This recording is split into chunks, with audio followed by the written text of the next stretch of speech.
आज मेरे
एक बार तो आ जाओ, यहाँ कोई न हमारा है, मैं तो राम जी में चढ़ना, दिन रात सारा है, मैं तो राम जी में चढ़ना, दिन रात सारा है, मेरी दौलती मैया रो, मेरी दौलती मैया रो, मैं तो बीबी रखना है, मैं तो राम जी के चढ़ना, दिन रात सारा है, मैं तो राम जी के चढ़ना, दिन रात सारा है, दिन रात सारा है, दिन रात सारा है। बोलो बांके बिहारी लाल की।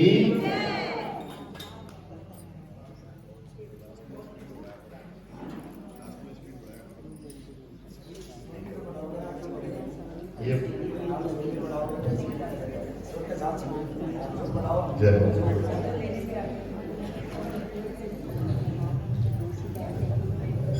मैनू राम जी के चरणों का दिन रात सहारा। जब सहारा यही से है तो फिर आराम से मंदिर में आओ, मंदिर की व्यवस्था बना करके चलो, बड़ा आनंद आएगा।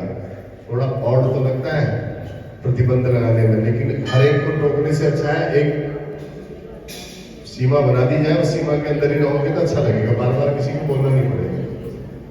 तो इसलिए भगवान के चरणों का सहारा बड़े आराम से मिलता रहे, मन में कोई क्लेश न रहे, ठीक, बड़े प्रेम से रहो, आओ और भगवान जी की कथा सुनो, बड़ा आनंद आता है। सवेरे सवेरे अमृत वेला होती है, इस अमृत वेला में कार्तिक का महीना हो, स्नान करना हो और भगवान की कथा सुननी हो, भगवान के भजन सुनने हो, तो ये बड़ा पुण्य है।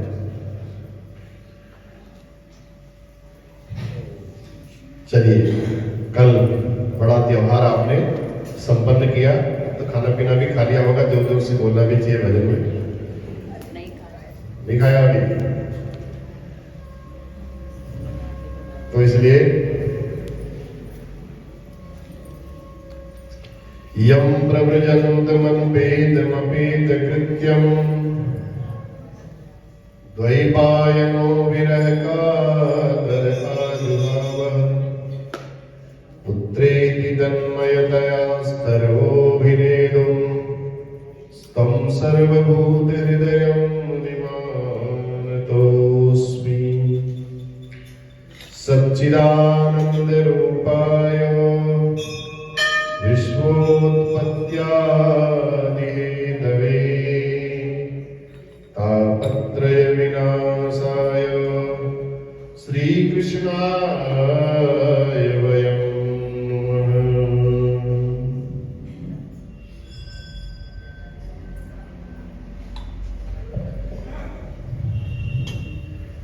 नारद जी भगवान विष्णु से कहते हैं, महाराज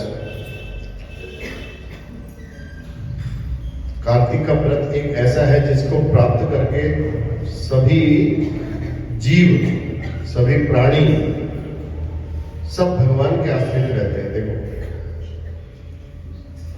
जब तक भगवान की मर्जी नहीं होती है तब तक उनको एक दाना भी नहीं मिल पाता है।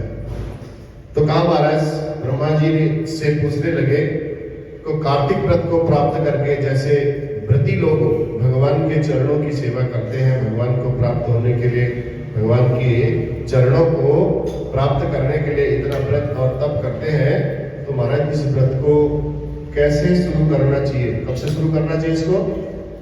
आश्विन मास के शुक्ल पक्ष की पूर्णिमा से।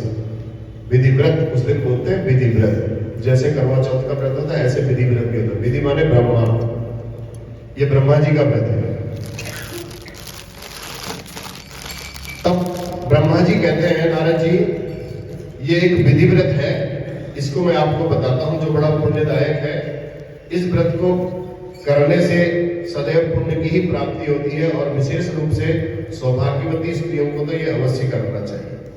नारद जी बोले महाराज ये किस मास में, यह कब, कैसे, किस विधि को किया जाता है, इसमें उपवास कितना रखना चाहिए, कैसे रखना चाहिए, रात्रि में भोजन करना चाहिए या दोपहर में एक समय खाना चाहिए, कृपा करके आप बताएं। तब भगवान कहते हैं नारद जी महाराज आश्विन मास के शुक्ल पक्ष को, विशेष करके पूर्णिमा से सौभाग्यवती स्त्रियों द्वारा यह व्रत नक्त अर्थात नक्त माने रात्रि, रात्रि के समय भोजन किया जाता है इस व्रत में और विधि पूर्वक इस व्रत को करना चाहिए। चतुर्दशी की रात्रि में ही स्त्रियों को मुख का मार्जन कर लेकर शयन करना चाहिए और सूर्योदय होने पर स्नान ध्यान करके उत्सव मनाना चाहिए। नदी के संगम पर, नदी, झरना, तालाब जहां जैसा हो वहां जाकर के स्नान करें, जैसी सुविधा हो, और व्रत से एक दिन पहले ही सिर धो लेना चाहिए। व्रत के दिन विधि पूर्वक शेष शरीर का स्नान करना चाहिए। मन, वचन और पवित्र होकर के स्मरण करके ब्रह्मा जी का स्मरण करना चाहिए उस दिन और मन में ये संकल्प लेना चाहिए, कहना चाहिए हे प्रभु, हे देवेश, आप मेरे पति की सदैव रक्षा करें और मेरे कुल में संतान की वृद्धि करें, क्योंकि ब्रह्मा जी सृष्टि करता है।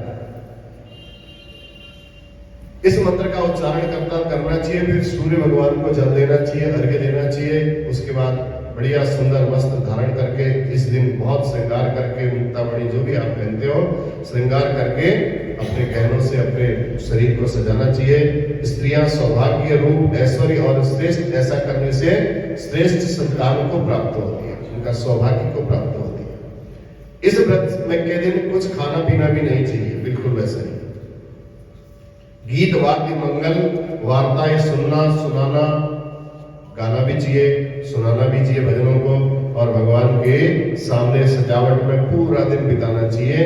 तो इस प्रकार सायंकाल में भगवान जी का महोत्सव करना चाहिए और भगवान जी की जैसी मूर्ति आपके पास है वह उनको सोने की, चांदी की, मुक्तामणि, तांबा जैसे हो वैसी, गोबर की भी बता सकते हो, वो लेकर के पूजन करना चाहिए ब्रह्मा जी का। और लाल रंग का वस्त्र पहना करके विधिवत नैवेद्य, पत्र, पुष्प, फल, तोय, दक्षिणा ये सब लेकर के उनको अर्पित करना चाहिए। उस मूर्ति के सम्मुख दूध रखना चाहिए, गाय का दूध, और फिर प्रति स्त्री को सोने की मथानी द्वारा बिना रस्सी के ही उस दूध को अपने हाथ से मथें और भगवान से प्रार्थना करनी चाहिए, हे ब्रह्मा जी, गाय और भैंस का जो ये दूध है ये मंथन के लिए आप हमारे भोग के लिए इनको दीजिए और इससे हमारा शरीर पुष्ट होवे, हमारे पुत्र पौत्रादि संतानें प्रचुर मात्रा में इन गौओं का पालन करने के लिए सक्षम होवे और हमारे ऐश्वर्य के लिए दास दासियों को भी आप दीजिए। इस प्रकार मंत्र बोलते हुए अन्य लोगों से भी ये मंत्र बुलवाना चाहिए। इससे सुख, सौभाग्य और पुत्र पौत्रादि संतति की प्राप्ति होती है। इसके बाद ब्राह्मण तथा कुल के वृद्धों को भोजन कराना चाहिए और घर में कोई श्रेष्ठ वृद्धाएं हैं, सास हो, बड़ी सास हो, छोटी सास हो, ननद हो, फूफी सास, कुछ भी जो सब कुल वृद्धाएं हैं, इनको श्रेष्ठ स्त्रियों की गिनती में गिना जाता है, तो इनका आदर करना चाहिए, इनका सत्कार करना चाहिए। तो इस प्रकार जो इन कुल वृद्धाओं की इसके बाद पूजा करते हैं, उनका संपूर्ण कुल सुखपूर्वक व्यतीत होता है। और इसके बाद नक्षत्र का दर्शन करके स्वयं भी भोजन करना चाहिए। इसलिए ऐसा करने से ब्रह्मा का नक्त व्रत होता है। नक्षत्रों का दर्शन करके ही विधि पूर्वक भोजन करना चाहिए। आश्विन मास की पूर्णिमा को ये उत्तम व्रत रखा जाता है और विधि व्रत करने से जो प्राप्त फल है वह करोड़ों गुना दान करने से भी अधिक उसका फल प्राप्त होता है। इसलिए आश्विन मास की पूर्णमासी को उपवास, हजारों सहस्त्र अश्वमेध और हजारों वाजपेयी यज्ञों के समान बनता ही है। इस व्रत को रखने से संपूर्ण पाप नष्ट हो जाते हैं। ब्रह्मा जी का पूजन करने से जो स्त्री हृदय में ब्रह्मा जी के स्वरूप का, मुख में ब्रह्मा जी का नाम और घट में ब्रह्मा जी का नैवेद्य, मस्तक में ब्रह्मा जी का निर्माल्य धारण करती हैं, वे पूर्णिमा करती हैं तथा पूर्णिमा का दिन समाप्त जब हो जाए, सूर्यास्त होने पर अच्छे अच्छे कपड़े जब पहनती हैं विधि पूर्वक ब्रह्मा जी उनको देख करके बड़े प्रसन्न होते हैं और जैसे स्वरूप में आती है वैसे ही स्वरूप देख करके उनको आशीर्वाद देते हैं ब्रह्मा जी। और फिर नैवेद्य द्वारा ब्रह्मा जी का पूजन करना चाहिए, जैसे बताया कुल वृद्धाओं का यथोचित सम्मान करना चाहिए। इस प्रकार करने से जो ब्रह्मा जी की कृपा ऊपर होती है उनका कुल बड़ा पवित्र हो जाता है। और उसके बाद ब्रह्मा जी से प्रार्थना करनी चाहिए, हे प्रभु आपकी कृपा मेरे परिवार पर बनी रहे। विधि व्रत का जो महात्म्य है, ये गीत गायन वाद्य नृत्य ब्रह्मा जी को बड़ा प्रिय है। इस व्रत के महात्म्य का वर्णन करना ब्रह्मा जी कहते हैं नारद जी को कि मेरी शक्ति से परे है, मैं कितनी बातें बताऊं, जितनी बातें मैं बताना चाहता हूं उतनी बातें और कम पड़ जाती है। इसलिए प्रेम पूर्वक जैसी श्रद्धा हो उस दिन से हाथ जोड़ करके इस कार्तिक मास के व्रत का प्रारंभ करना चाहिए और ब्रह्मा जी को प्रसन्न करते हुए फिर नृत्य गायन करते हुए उनका स्मरण करते हुए इस व्रत को पूर्ण करना चाहिए। और इसके महात्म्य को भी जो श्रवण करते हैं, श्रवण कर लेने मात्र से भी उतना ही इसका फल प्राप्त होता है। देखिए, इसलिए श्रद्धा पूर्वक जो सुनते हैं और सुनाते हैं, बड़ी श्रद्धा से साथ सुनना चाहिए, उसे अश्वमेध यज्ञ का फल प्राप्त होता है। यह इदम श्रृणयान नित्यम श्रावये वापि भक्तितः, बड़े भक्ति से इसको श्रवण करना चाहिए। अश्वमेधस्य यज्ञस्य फलम प्राप्नोत्य संशय, इसमें कोई संशय नहीं है कि आपको फल प्राप्त न हो। इस प्रकार ये कार्तिक माह में विधिव्रत नाम का जो अध्याय था वो पूर्ण हुआ। बोलो बांके बिहारी लाल की जय जय नारायण नारायण हरि हरि भजो नारायण नारायण हरि हरि। तेरी लीला सबसे प्यारी प्यारी हरि हरि, तेरी लीला सबसे प्यारी प्यारी हरि हरि। जय जय नारायण नारायण हरि हरि भजो नारायण नारायण हरि। श्री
जगज्जननी जगदम्बे माता की, लक्ष्मी नारायण भगवान की, राजा रामचंद्र महाराज की, बाके बिहारी लाल की, पवन सुत हनुमान की, सत्य सनातन धर्म की अधर्म का प्राणियों में विश्व का, गौ माता की, गंगा मैया की, भारत माता की, नमः पार्वती पतये, हर हर हर महादेव। जय जय श्री राम।